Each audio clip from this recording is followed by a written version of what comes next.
Heya, I'm Spooky, and soon Toonturf is finally releasing. If you don't know already, Toonturf is a web series by the YouTuber dannodraws, which is going to be a backstory for his character Riggy, which was supposed to release back in 2024, but was delayed. But soon, we'll finally be getting the pilot of Toonturf, and through our old Danno shorts up to this point, we have gotten tons of lore sprinkled through either a short dedicated to Riggy, or a single tease that leads into a 10-page Google Doc about one character. Don't worry if it seems like a lot. I've already watched every short 3 times to find every bit of lore for you. Anyway, let's start with Riggy's birth. We know from the history of Riggy short that it probably won't be in the pilot directly, but in flashbacks. But I'll still be going over it because it's still important for character development. So Riggy was born on September 14th, 2001, and his parents are Rhonda the rabbit and Robert the monkey. He has a brother named Jordan that's the world's best surgeon and is a runkey, the same breed as Riggy. He also has a little sister named Molly who is a monkey rabbit, or a mabbit. We know that not a lot happened at this point, but we got some clips and photos of Riggy when he was younger, like him saying that he wants to be a hero. Later, when Riggy turns 18 is where it gets real interesting. He moves into Toonville, which is run by Mayor Ellie Fant. He made some friends, lost some, killed a lot of people, committed some crimes. Then he met a celebrity named Lucky Luckington. Lucky was the face of Toonville at the time. He was an actor and a greedy business owner, and theorists, including myself, suspect that Toonville wasn't that popular and the mayor let Lucky do whatever he wanted without being interrupted as long as he made Toonville popular, which gives Lucky more power to do anything he wants. But the day Riggy moved into Toonville, Red Rabbit Day, was a holiday in Toonville, and during that time, Lucky's factory was closed. Riggy went with Billy. We don't know much about Billy, other than he has an overworked mom named Bethel who works at the school, and that he's Riggy's friend. But they went to do an investigation, then things went horribly wrong. There was an explosion caused by a toilet. In a Discord message, Danno says that a toilet and a pig causes the factory to explode, and tons of other important events,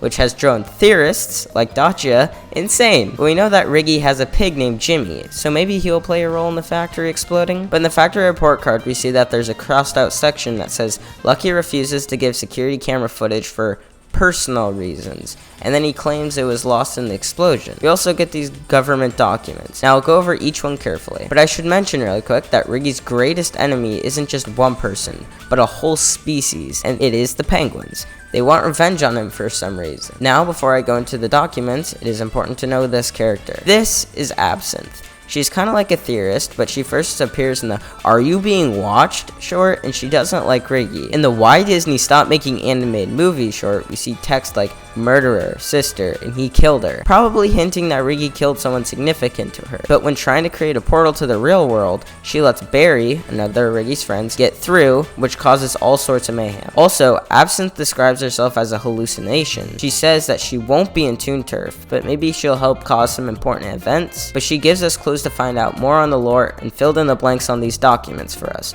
So here are the documents with the filled in blanks by Absinthe. Riggy's files. Subject has been under constant observation for not enough time.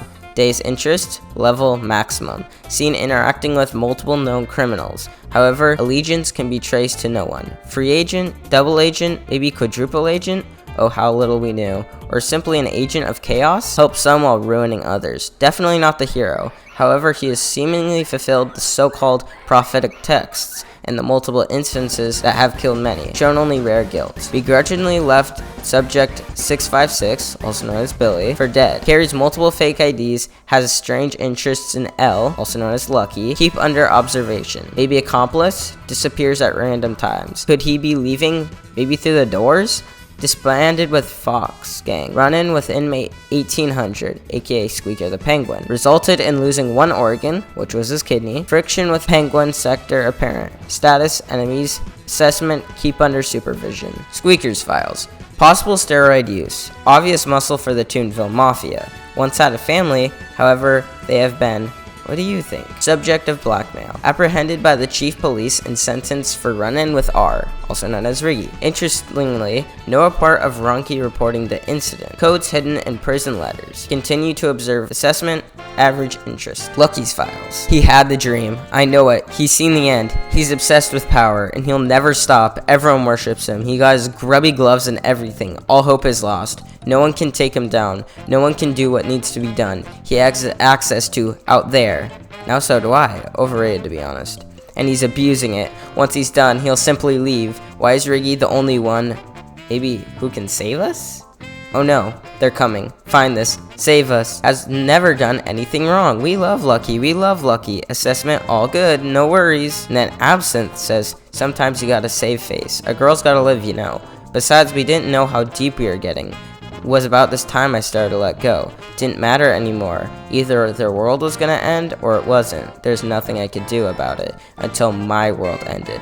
Then it became my problem. It seems Absinthe may have been writing these as she says she missed her camera, which she might have used to film the Lucky commercial. After the factory exploded, we see that there are 3 deaths. 2 towards the back of the factory and 1 near the front, which we later see is Billy, whom Riggy left because he heard the police coming. But he states he didn't want to leave Billy, and in a Dano short, he says that most of his murders were in self-defense or an accident, or at least the first one was. So Billy was his first kill. After Billy died, Riggy went to his funeral where he met his fiancée Rosie. Rosie has helped Riggy with a crime before, as she hid some stolen gems in her car for Riggy, and she tells us to stick with Riggy and we'll probably start to understand him. I hope she's right. Moving on.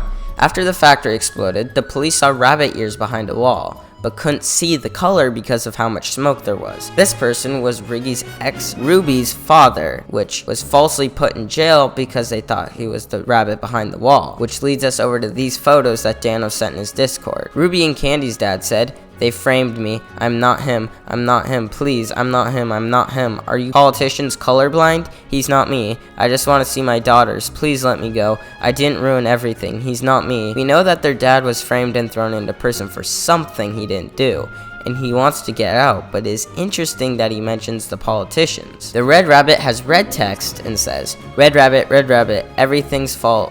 Who's framed? Lucky doesn't know. Everything, everything. It seems like the red rabbit knows it is someone's fault, but they might have been framed, and Lucky doesn't know something. Riggy has blue text and says, I was trying to fix something, and I only caused more chaos. I'm sorry. Everything's my fault. The guilt is too much. I thought I could fix it. It seems Riggy was trying to help Toonville, trying to be a hero, and then in doing so, he messed up too much, and his guilt is too much for him. Lucky has yellow text and said, Red Rabbit? I only saw him once. It was because of him that I found out the truth about our world. It was because of him that I became me, and now I can share this with you. I can explain the truth about what you've done, what you are, and why you need to stop. I made a mistake. I had your nightmare too. I saw the purple flame. I did my job to fix it. Now you say the flames? Why do you think that is? Bad guy? Maybe once, but not now. I fixed my mistakes. If anything, you're the villain of this story now. It seems Lucky was talking to Riggy as he had the dream of the purple fire, and in this scene, we see Riggy and Lucky next to each other. So maybe this is what they'll say in this sequence? And if so, is Riggy the villain? Anyway, we know that in Season 2, Riggy will figure out how to create portals, and he'll leave Toonville to the real world. Really quick, we know from the Riggy, Toonturf will have 4 seasons, so this will go on for a while. Okay, back to the lore. Riggy mentions multiple times that he cannot die in the real world. Neither can anyone from Toonturf's world, but he meets Dano and starts working for him. We know that Riggy isn't the only one who can create portals. We know that Absinthe, the Penguins, and Lucky may be able to because they all have access to the real world. When Riggy is working for Dano, he constantly wants a raise, and that leads to him getting involved with Shorts Wars after accepting a sponsorship by Clone VPN. And in Shorts Wars Season 2, Clone Riggy ends up spending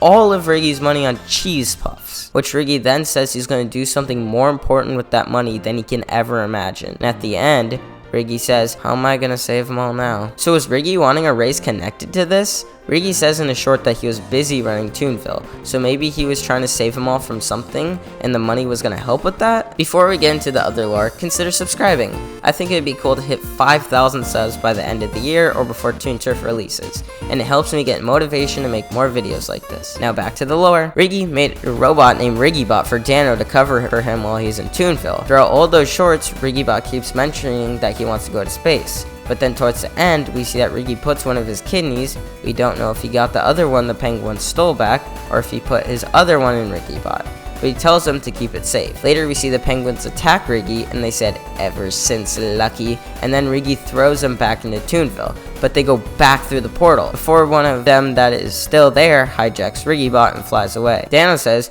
maybe he finally went to space like he was dreaming of. And then Riggy says that he doesn't remember Dr. T or Dr. Troy adding that. But the reason why it was so crazy that they went back through the portal is when Barry came through the portal Absinthe was making, Riggy was trying to push him back through another portal, but he wouldn't go through. Like we see in Riggy's search history, he's very upset that his friend Barry wouldn't go back through. Riggy used to live in Blueberg when he was younger, which reminds me, we know that there's 3 areas in Toonturf's world: Blueberg, Toonville, and Rhinopolis. We get a glimpse at Rhinopolis in the History of Riggy video when he's talking about portals, so maybe that'll be important later as we see Lucky Corp is there. Also, we know that these characters will be in Toonturf. Ferric, who might be associated with the Fox Gang, as he is in the poster, these police guys, which one of them may be Rogue, Rory, Detective E-Blade, and a ton of fan-made characters that may or may not be slaughtered off later. But we know that Riggy was friends with Rory until something happened, and they owned a pirate ship named the SS Root-Beer Dolphin, and that is where we see a glimpse of supposedly the Fox Gang. Also, there's the prophecy. We see in the Sans vs. Riggy short that Dano describes Riggy as the Toon of Terror and the Prophecy Destroyer. In a series from images on Riggy's community tab, we see a poem thing. It says, "They spend their time in the shadows. Their one goal? Kill the one who doesn't belong, the one who shouldn't exist. But one is worse than all. One plays by no rules. This one is the shadows." We don't know 100% what the prophecy is yet, but we see characters in the set of images. Some are just random monsters, but the one we see clearly are a clown, a deformed Riggy, and the Shadow. In the Riggy's Greatest Enemy short, Riggy says that the Shadow isn't an enemy and that it doesn't exist. But the interesting thing about all these characters is the fact that they don't have the graph paper outline. If you didn't notice, all characters in Toonturf have this outline. Even Absinthe does, but for some reason, these don't. But a lot of theorists, including Dacia, Extractalor, and me, have all different opinions on the Shadow. Dacia thinks it represents Riggy's guilt. Extractalor thinks it's Riggy's fear. And I personally think it represents Riggy's burdens and things he can't let go of, as we see in multiple other characters that it always haunts Riggy. And in Dano's "You Are Doing Your Best" short, we see the Shadow appear when Dano says your burden's in something bigger than yourself. Then we don't get a lot of lore until Riggy tries to summon a demon using WikiHow. Then he becomes friends with it, and we find out its name is Jeremy. Then Riggy and Jeremy figure out they have a lot in common, so they end up having a truce. But then Absinthe tries to banish it out of Riggy, and then he ends up not fully working. Speaking of Absinthe, we always see her in these kind of robes. The robes we see on this one character also. So maybe these characters are connected in a way, through a religion or a cult. But after Absinthe tries to banish Jeremy, Barry ends up falling into him and Jeremy possesses Barry and starts to eat him from the inside. Then Riggy transfers Jeremy to a penguin named Dave, which kind of fits Dave in a way. And then Barry tells Riggy that he saw horrible things, which Riggy tells him that the demon put that into your mind. But then he says he saw the purple fire, which Riggy ends up silencing him. But later, when Riggy tries to get rid of Jeremy using a spellbook that Absinthe owns, Dave ends up ripping off Riggy's arm, and Barry ends up sending him to Toon Hell in a moment of panic, where they meet Helena, and she says that the demo pups have been missing. And in shorts up to this point, we have seen them roaming around the graph paper, and Dano's shorts eating out cardboard cutouts of Riggy that Riggy gave to Dano in Dano's PNGs. Then we get a little arc of the demo pups, and theorist Santi Sharp figures out why the demo pup was crying in a short. Then after, we see bits of Riggy through portals, which Rosie might have went through to save him, but I'm not sure about that yet. But we see a red sky with leviathans roaming around. Then we get back to Riggy in Hell as he turns on a vlog camera he used. And Helena says that she'll give him another arm, but he has to help her do some things. So we see him take down a Goliath, and then we hear a familiar laugh, and then we see him clone Riggy. If you didn't know already, at the end of Short Tour Season 2, the creators kill Clone Riggy. So when we saw him there, we were more than surprised. And apparently, Riggy was too, because the video cuts off as we hear Helena yell. And in the next short, a couple days later, we see that he escaped hell with the possessed penguin Dave. But he's friends with him now, and he ate Absinthe's spellbook when Riggy was trying to get rid of Jeremy. But Riggy says that he can keep it. But then Riggy says that he needs a favor, and Dave brings back Barry and mind wipes him. And that arc ended. For now, because at the end of the short, we hear Helena yell, "Riggy, you're not me!" On Riggy's birthday 2025, he gets a time machine for Dano to see what they would look like in the future. And after going through the future, we get a message that could be from Absinthe, as we see the text is purple and it mentions that Riggy knows how to fix everything, but he refuses, which could lead back to how Absinthe says that it didn't matter anymore and that the world was going to end, or it wasn't, and there was nothing she could do about it until her world ended. That became her problem. Thank you so much for watching, and let me know what you think of these series and if I missed anything. Also, special thanks to Dasha and Dano. Without them, this video would not be possible. But remember, these are just theories, so they'll never be 100% correct. If you want to know more about the lore, consider watching my shorts.